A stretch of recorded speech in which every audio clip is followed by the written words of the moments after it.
আদর্শ ছেলেমেয়ে হয়ে ওঠার জন্য বেশ কিছু গুণ, নীতি ও অভ্যাস গঠন করা অত্যন্ত গুরুত্বপূর্ণ। ১. শিক্ষা ও জ্ঞান অর্জন। শিক্ষার গুরুত্ব। ভালো শিক্ষায় শিক্ষিত হওয়া অত্যন্ত গুরুত্বপূর্ণ। বিদ্যালয়ে এবং কলেজে ভালো ফলাফল অর্জনের চেষ্টা করতে হবে। পাঠ্যবইয়ের বাইরে পড়া, বিভিন্ন বিষয়ে বই পড়া, যেমন সাহিত্য, ইতিহাস, বিজ্ঞান ও দর্শন। এটি সমৃদ্ধ চিন্তাভাবনা গঠনে সাহায্য করবে। ২. মূল্যবোধ ও নীতিশাস্ত্র। সৎনিষ্ঠা, সততা, দায়িত্বশীলতা এবং নৈতিকতার ওপর জোর দিন। সমাজে থাকার জন্য এগুলো অপরিহার্য। সামাজিক দায়িত্ব। সমাজের জন্য কিছু করার মানসিকতা তৈরি করুন, যেমন সমাজসেবা বা স্বেচ্ছাসেবী কার্যক্রমে অংশগ্রহণ। ৩. পরিবার ও সম্পর্ক।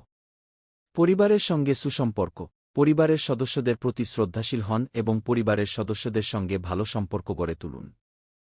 বন্ধুত্ব। ভালো বন্ধু বাছাই করুন এবং সত্যিকারের বন্ধুত্বের গুণাবলী বজায় রাখুন, যেমন বিশ্বাস, সমর্থন এবং সম্মান। ৪. শারীরিক ও মানসিক স্বাস্থ্য। নিয়মিত ব্যায়াম। শারীরিক সুস্থতা বজায় রাখতে নিয়মিত ব্যায়াম করুন। এটি শুধু শরীরের জন্য। সুস্থ খাদ্যাভ্যাস। স্বাস্থ্যকর খাবার গ্রহণ করুন। পুষ্টিকর খাবার মস্তিষ্কের কর্মক্ষমতা বাড়ায়। ৫. আত্মবিশ্বাস ও দৃষ্টিভঙ্গি।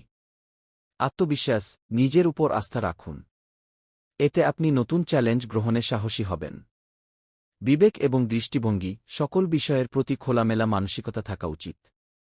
অন্যদের মতামত শ্রদ্ধা করুন, তবে নিজস্ব মতামতও তৈরি করুন। ৬. শিল্প ও সংস্কৃতির সঙ্গে সম্পর্ক। সংস্কৃতি ও ঐতিহ্য।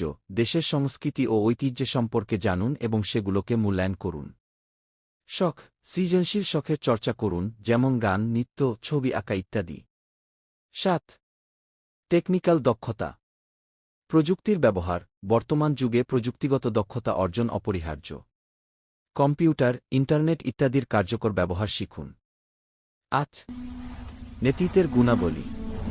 নেতৃত্ব গুণ। দলে কাজ করার সময় নেতৃত্বের গুণাবলী যেমন সমর্থন, দক্ষতা ও সঠিক দৃষ্টিভঙ্গি গঠনের প্রচেষ্টা করুন। ৯.